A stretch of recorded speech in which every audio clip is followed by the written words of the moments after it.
Hello everyone, welcome to this video. In this video, I'm going to show you that how can you solve critical process died error in your Windows PC.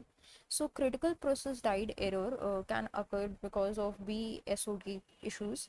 So to solve those BSOD issues, what we are going to do is we are going to do one of the most cliche solutions in Windows for that, and that is running the SFC scanner. So SFC scanner is actually the most cliche solution, and in most of the cases, almost 90% of the cases, it solves the problem.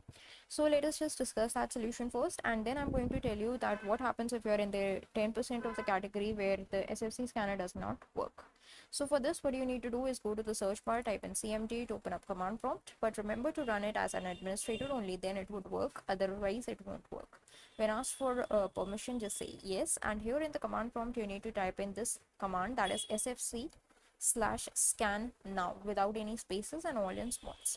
So once it has been added, this command has been added, then it should run on your PC for a few minutes, and then you need to restart your PC. Now once you have restarted your PC, then your critical process died error should have been solved.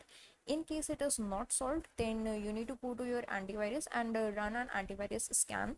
Remember, Windows also has a Windows Defender plan, so if you do not use any external antivirus software, you can work with that. Just scan your PC and then try to run that process again, and that should solve your issue in a short way. That's it for this video. Thanks for watching.